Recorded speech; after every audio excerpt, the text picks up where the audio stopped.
Olá, pessoal. Hoje eu estou então disponibilizando a nossa primeira aula de reposição em vídeo, obrigatória aí para o cumprimento do nosso programa, tá? Eu separei um conteúdo que ele oferece uma simplicidade aí para a gente poder trabalhar nesse formato, tá? Que é um conteúdo bastante sintético. Na verdade, nós vamos falar de concentração industrial, de conceitos e medidas. E vamos trabalhar com duas medidas de concentração industrial: a razão de concentração, CR, e o índice Hirschman-Herfindahl, o famoso índice HH. Tá?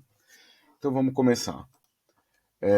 O conceito de estrutura de mercado ele é central em todo o campo teórico que a gente está trabalhando, que é o campo de economia de empresas, né, que herda toda a tradição aí teórica da economia industrial. E ele é também, a estrutura de mercado, é um elemento essencial do paradigma estrutura-conduta-desempenho que nós acabamos de ver nas nossas aulas presenciais. Bom, então, a necessidade de a gente ter medidas quantitativas, né, de a gente poder fazer medições sobre a estrutura de mercado, ela apoia muito os estudos nesse campo, tá? E ainda mais se a gente consegue produzir medidas sintéticas, né? Medidas que traduzam aí diversas dimensões de um mesmo fenômeno. Bom, medidas de concentração de mercado, elas servem para indicar a intensidade do poder de mercado dos seus integrantes, né? A gente já conversou várias vezes sobre como é fundamental em mercados oligopolizados, um elemento central aí da estratégia das empresas é buscar participação de mercado e poder de mercado. Tá? O poder de mercado ele é medido nessas duas medidas que nós vamos fazer hoje aqui por, por meio parte-se da medição da participação do mercado. Participação do mercado é uma medida muito simples, né? É a parcela que uma dada empresa possui do total de vendas do setor em que ela atua, tá? Isso expresso percentualmente. Então é basicamente pegar a receita total de um setor e dividir a receita da empresa pela receita total do setor, né? E multiplicar por 100. Você vai ter a medida percentual aí da participação do mercado de uma dada empresa. Bom, mas medidas baseadas em participação de mercado, elas apresentam algumas limitações. Então a gente já vai listar aqui as três limitações, porque na verdade as duas medidas que nós vamos fazer, elas utilizam o indicador de participação de mercado como um ponto de partida. Bom, se não houver barreiras de entrada num determinado mercado, nenhuma empresa poderá exercer poder de mercado, independente do quão ampla for a sua participação. Tá? Esse é um elemento básico. Né? Sem as barreiras de entrada, você não tem como exercer poder de mercado. Se você tentar formar preço no mercado onde não existe barreira de entrada, você vai atrair novos concorrentes e isso vai acabar destruindo a sua estratégia de preço e vai acabar te colocando para fora do mercado, diminuindo a sua participação no mercado. Né? Então, é uma questão aí de concepção estratégica que o economista sempre tem que ter em mente, e só é mais um elemento que reforça a compreensão de vários autores que a gente está trabalhando de quão importante é a barreira de entrada como um componente estratégico, né, das firmas numa composição de oligopólio. Uma outra limitação é que uma empresa pode ter a maior parcela de mercado por ter custos inferiores ou por ter uma qualidade superior, e mesmo assim não ter poder de mercado. Tá? Isso é um exemplo muito claro, é o mercado de commodities, onde os produtos não são diversificados. Né? Você pode até ter alguma diferenciação de grau de qualidade, e você pode ter, com certeza, né, variações de custo entre as firmas, mas isso não vai determinar a sua capacidade de formar preço, né, de estabelecer ali um markup mais alto, de poder ter poder de mercado. Agora, você ter custo mais baixo e você ter qualidade superior vai te propiciar, nesse mercado, a possibilidade de obter uma parcela maior. né, uma participação maior no mercado. Mas isso não vai se traduzir necessariamente em poder de mercado. Tá? E um terceiro elemento, a terceira limitação, é que as medidas de concentração não levam em conta os produtos substitutos próximos. Né? Então, você pode fazer uma análise num setor que trabalha com um produto e você está ignorando um setor ao lado que pode oferecer um substituto próximo. Né? Esse também é um caso de substituição. Né? Você também dilui o poder de mercado dos integrantes de um setor. Tá? Rapidamente aqui, só para fechar conceitualmente, uma coisa que é muito importante o economista ter sempre em mente. O que é um indicador e o que são índices? Né? O indicador são medidas simples, são medidas que nos trazem um aspecto relevante sobre um aspecto da realidade. Tá? Então, veja bem, um indicador ele pode ser, por exemplo, a altura do aluno na sala de aula.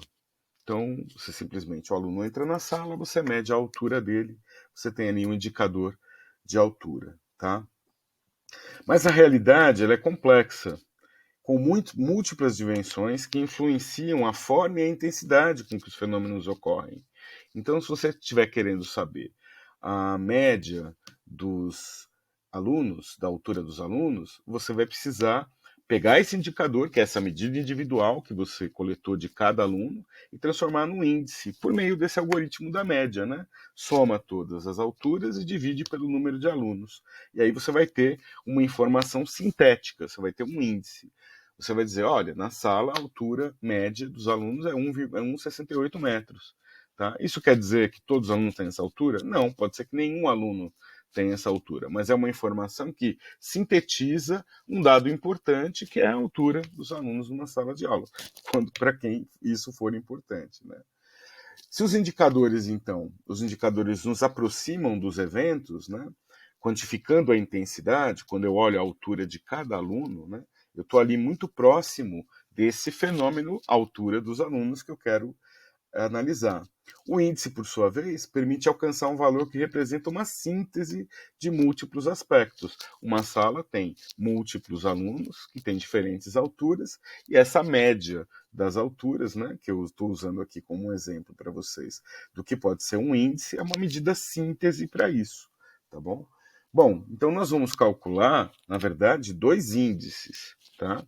Um indicador que a gente vai trabalhar é a participação de mercado, o percentual de participação de mercado das firmas nos setores. Mas o produto final, a medida que nós vamos produzir, ela é classificada, então, de uma forma rigorosa como um índice, porque ela é uma medida síntese, ela é um indicador sintético, também é um sinônimo de índice. Tá? Então, o indicador simples é a medida e o indicador sintético, ou indicador composto, ou o índice, é a medida síntese que você produz a partir reunindo diversos indicadores índices ou a partir de um deles. Bom, o primeiro, então, índice de concentração de mercado que a gente vai conhecer é a razão de concentração. Tá? Ela é chamada, então, de razão CR. Tá? A razão de concentração ela é uma razão de dada ordem, no caso aqui, a ordem K, que nada além, não quer dizer nada além do número de empresas do qual você quer estar medindo a razão de concentração. Tá? Então, o CR de K é um índice que mede a parcela de mercado das K maiores empresas de um setor. Tá? Então, ela é simplesmente uma somatória, né? Então, CR de K é igual a somatória, tá, de S. S sendo, então, a parcela dos mercados, tá? A parcela de mercado de cada firma. Tá? Então, você vai ter um intervalo que vai de 1 até K para essa somatória, e você vai medir cada uma das parcelas de mercado, então, cada uma das parcelas de mercado I que você encontrar nesse setor de atividade. Tá? Existem dois padrões para razão de concentração. Tá? Ou você toma as 4 maiores empresas e faz, então, um CR4, tá? Uma medida CR4 de concentração, ou você utiliza as 8 maiores empresas. Tá? Isso é uma convenção que se usa para essa medida, tá?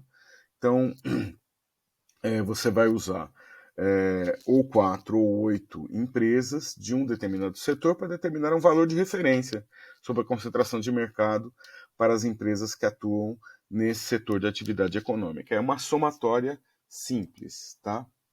Então, o primeiro exemplo, se a gente utilizar os dados lá do ranking 2023 das 1.000 maiores empresas em operação no Brasil, publicado pelo Valor Econômico, o qual todos vocês têm acesso, vocês vão ver que nós temos lá 92 empresas listadas como do setor do agronegócio, tá?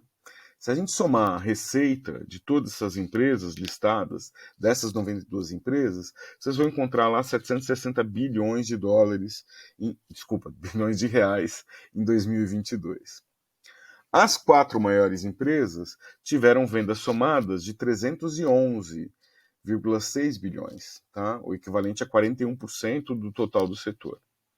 E as 8 maiores empresas tiveram juntas vendas de 426,6 bilhões, o que equivale a 56,1% do total do setor. Então veja só, de 92 empresas, as 4 maiores têm 41% do setor. E as 8 maiores têm 56% do setor, tá? Então, olhando aqui, a gente pode ver nominalmente as empresas, né? Então, a primeira é a Cargill, depois a Bunge, a Cofco e a Amage.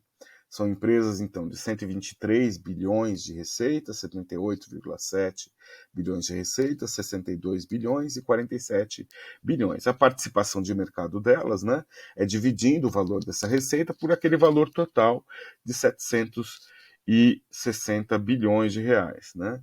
Então, você vai ter para a líder de mercado, ela tem 16,2% do mercado, a segunda colocada tem 10,4% do mercado, a terceira 8,2% e a quarta 6,2%.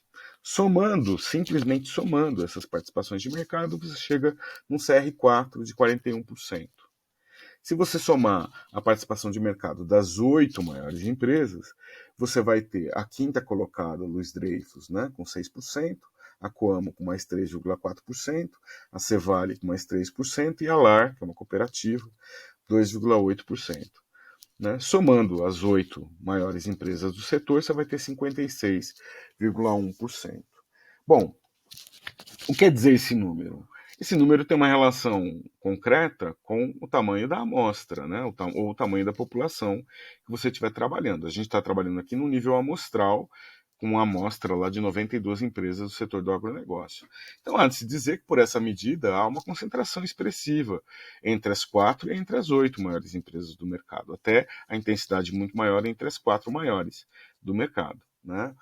Sendo que a líder ela tem uma participação de mercado e ela tem uma receita significativamente superior ao segundo, terceiro colocado. Na verdade, ela tem uma receita superior à soma da quinta posição até a oitava posição, né? A Cargill. Sozinha tem essa posição. Então, por essa medida, a gente poderia, sem muita dificuldade, afirmar que é um mercado oligopolizado e concentrado, tá? Sendo, então, concentrado, a competição é menor, né? Porque a capacidade de competição no mercado depende, né, de um poder de mercado parecido entre os competidores, tá? Então, sintetizando aqui, ó, vale notar que a empresa líder tem um volume de venda 57% maior do que a empresa que ficou em segundo lugar. Essa já é uma medida, né, do diferencial de tamanho entre o primeiro e o segundo colocado. As vendas da empresa líder, 123,3 bilhões, foram maiores do que a soma das vendas do quinto ao oitavo colocado, que são de 115 bilhões. Tá? Nessas 8 primeiras posições, a gente pode notar que a estrutura desse mercado apresenta um oligopólio com amplos diferenciais de receita, uma composição heterogênea das empresas. Eu estou só aqui descrevendo, na verdade, o que a amostra trouxe ali para a gente. Tá? Mas não são consideradas, nesse exemplo, a segmentação interna dos mercados, né? O que no setor do agronegócio deve, com certeza, significa diferentes dinâmicas próprias de concentração de mercado. O que eu quero dizer com isso? O que a Cargill vende não necessariamente é a mesma coisa que a Bunge vende. tá? Ou que a Cófico, ou que a Amage vende. Elas estão listadas aqui, mas uma pode estar vendendo semente de milho, outra pode estar vendendo soja in natura, outra pode estar vendendo café, né? Então, na verdade, a gente teria que, para fazer uma análise correta desse setor, segmentar ele melhor, né? Mas dentro dessa segmentação que a gente tem aqui, uma primeira aproximação do setor. Aqui é uma aproximação muito fiel da renda oferida, né? Da receita oferida, né, nesse setor. Como essa receita é extremamente concentrada entre as maiores empresas, né? Então, a competição pela receita nesse mercado, ela é uma competição muito difícil, porque ela tem um nível muito baixo entre as outras empresas que formam o mercado, tá? E mesmo entre as 4 líderes ou entre as 8 líderes, existe ali uma diferença muito grande. Você pegar a 8ª colocada, ela tem uma receita basicamente 6 vezes menor do que a primeira colocada, né? Essas diferenças não são é, desprezíveis. Mas o que vale é o que nós estamos querendo responder. Se a gente estivesse querendo responder uma questão sobre uma empresa específica, era muito importante entrar no setor, segmentar esse setor. Então, se é milho, se é soja, se é algodão, o café, entrar, né, nos detalhes desses mercados, desse submercado, vamos dizer, dessa divisão, desse segmento do mercado. Se a gente estiver falando sobre o setor como um todo, essa é uma medida que poderia ser utilizada, tá? Um exemplo, um segundo exemplo, um outro setor, tá? 47 empresas na mesma amostra, de 1.000 empresas da Valor 1.000, do setor de energia elétrica. Esse setor teve vendas totais de 429,5 bilhões de reais. As 4 maiores empresas tiveram vendas somadas de 166,1 bilhões, o equivalente a 39% do setor.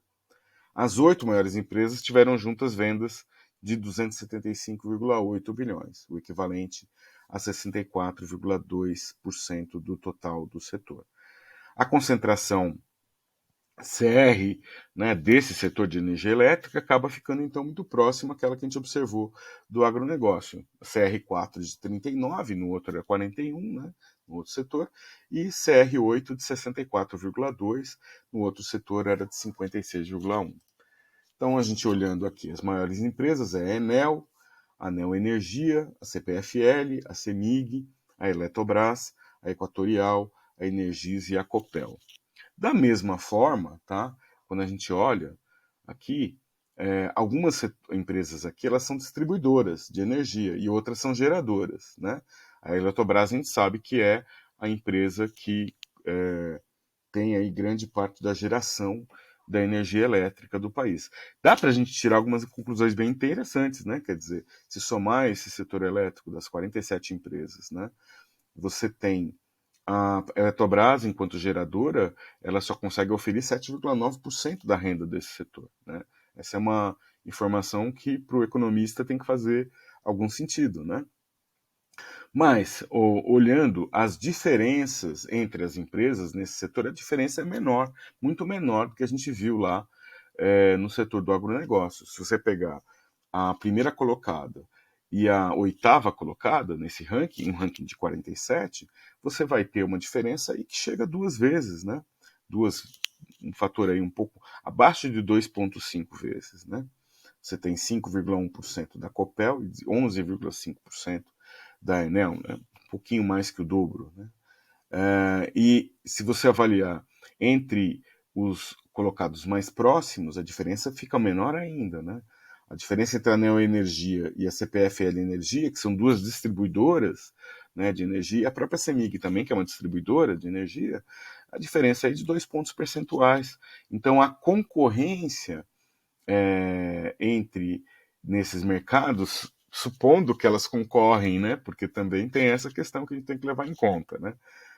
Muitas vezes as empresas não têm total liberdade de ação no território. A regulação determina que a CPFL atinge uma área, a CEMIG atinge outra, a Neoenergia atinge outra, e o usuário, né, o usuário da energia, no caso de quem compra do distribuidor, né, como nós nas nossas casas ou nas empresas, você não tem escolha, você não tem portabilidade, você não pode escolher qual vai ser o seu distribuidor, né?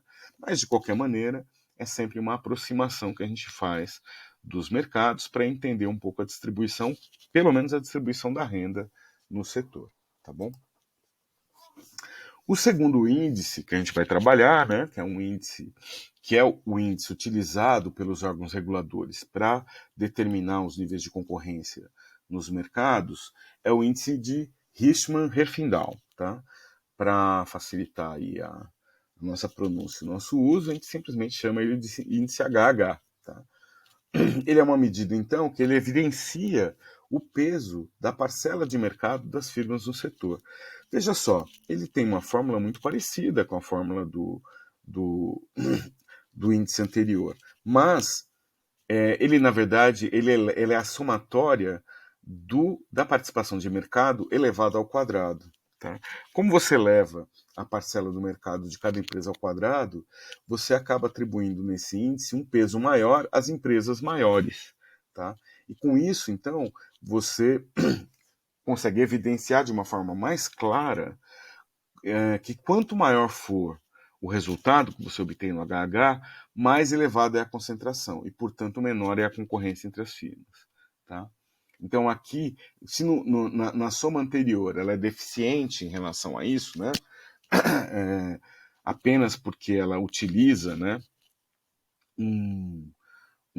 na referência lá como apenas a soma da parcela, aqui não. Aqui você potencializa a diferença entre as firmas, já que você eleva ao quadrado a parcela de mercado que cada uma tem. Tá? Então, ó, esse índice ele oferece para a gente, diferente do anterior, uma tabela de referências para a gente poder avaliar o resultado a partir, né, de um conjunto aí de referências. Desde os anos 80, né, a Federal Trade Commission dos Estados Unidos defende a utilização do HH em substituição ao índice CR, tá, para fim de política de proteção de competição, né, para políticas de garantia de concorrência, as políticas antitrust, né. As orientações que foram emitidas em 92, que é a mais recente, que a bibliografia traz para a gente, dá ali orientações, né, para os processos de fusão que instituem bandas referenciais com o objetivo de balizar a análise das fusões entre as empresas. Tá?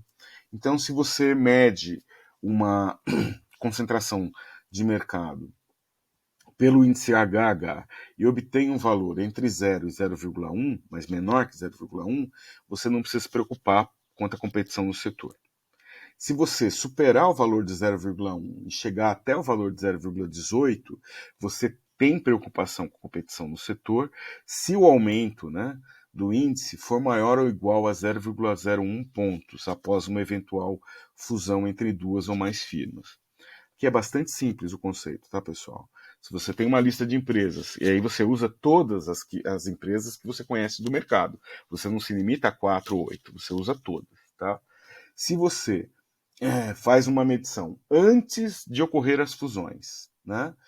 E depois de ocorrer as fusões, e você ficar no intervalo entre 0,1 e antes ainda de 0,18, desde que a variação entre a medida inicial e a medida final tenha sido menor ou 0,01, você não tem preocupação com a competição. Caso seja maior que 0,01, você tem, então, uma preocupação quanto à competição. Tá? Se por acaso o HH é maior que 0,18, aí esse elemento aí que você tem que esse diferencial do antes e do depois, ele não pode ser maior que 0,005 pontos. Tá? Então, aqui a gente trabalha então com essa escala que vai de 0 a 1, por isso que os números ficam todos tão pequenos, tá? É porque a gente utiliza a forma decimal da participação de mercado, né? Então, se você tem lá 16% do mercado, você vai fazer a conta dividindo 16 por 100. Você vai fazer, então, o quadrado de 0,16 e vai somar depois o quadrado da próxima parcela de mercado, sempre dividindo a participação de mercado por 100. Por isso que o número fica nessa escala. Tá? Se você quiser trabalhar em outra escala, é simplesmente fazer o ajuste, tá? Multiplicando todos os componentes pelo mesmo fator, e aí você tem uma escala, talvez com uma resolução maior. Tá? Bom, então um exemplo 1 aqui, calculando o índice HH, né, a participações de mercado S, na sua forma decimal, dividindo o valor da forma percentual por 100. Nas mesmas 92 firmas lá do setor do agronegócio, a gente tem um HH de 0,05766. Tá? Bom, como esse valor está muito abaixo de 0,18, né, ele está muito abaixo de 0,1 até, né, a gente pode dizer que não existe um grau, que existe um baixo grau de concentração nesse setor. E dificilmente a fusão entre essas empresas vão produzir, né, uma condição de concentração de mercado preocupante. Tá? É lógico, né, esse processo de centralização eles podem abranger um número grande de empresas, né? Mas a gente sabe que somando até as 8 primeiras empresas não chegaria a 0,18, né? A gente não teria um problema, né? Então a gente pode dizer que por essa medida, apesar de na medida CR aparecer ali que tem uma concentração de mercado, mas aqui do ponto de vista do potencial de fusões e aquisições, o risco é muito baixo de aumentar a concentração do mercado. Tá? Se a gente olhar, então, as 47 empresas do setor de energia, a gente tem um fator até um pouquinho maior. Né? A gente tem um HH de 0,0618. Tá? Então, a gente demonstra também por essa medida que não há uma concentração excessiva nesse setor, apesar da medida CR indicar uma concentração alta entre as empresas líderes. Bom, então aí você pode dizer assim, bom, então eu posso usar o CR quando eu estiver só trabalhando com as empresas líderes, ou quando eu quiser entender o peso das empresas líderes? Sim. Né? Você pode usar o HH para medir a concentração de mercado no setor como um todo, e usar a medida CR quando você estiver trabalhando apenas com as empresas líderes. Né? E fica muito fácil também identificar quais são as empresas líderes e quais são as empresas marginais, né? Quais são as empresas progressistas e as empresas marginais dentro das listagens dos setores. Tá? Então, por levar em conta a diferença relativa da participação de mercado entre as firmas, o HH acaba sendo então a medida utilizada preferencialmente como referência nos órgãos reguladores. Pessoal, as referências bibliográficas dessa aula estão todas, né, no livro do Kuffer, no capítulo 5. Inclusive lá tem toda a demonstração matemática da formação dos índices e uma série de outros detalhes. Eu vou deixar uma tarefa para vocês fazerem. Essa tarefa é opcional, apenas um elemento de estudo, né? Mas com certeza indica aí o interesse do aluno na proposta do curso e pode ter algum peso ali final na avaliação de todos vocês. Vocês vão encontrar isso lá no Canvas e eu estou marcando já uma data também para uma pré-aula, uma sessão de pré-aula presencial lá na PUC, lá na sala 902 do prédio H2, para poder tirar eventuais dúvidas que vocês tenham a respeito dessas medidas. Lembrando, né, que essas medidas elas são componente obrigatório do relatório de empresas que vocês têm que trabalhar. Então, vocês vão ter que trabalhar alguma medida dessas lá no relatório e até também por isso, além desse vídeo, eu estou marcando então essa sessão presencial para tirar dúvidas. É tirar dúvidas, tá? Não vou repetir essa aula presencialmente, mas a gente pode retomar pontos onde eventualmente vocês tenham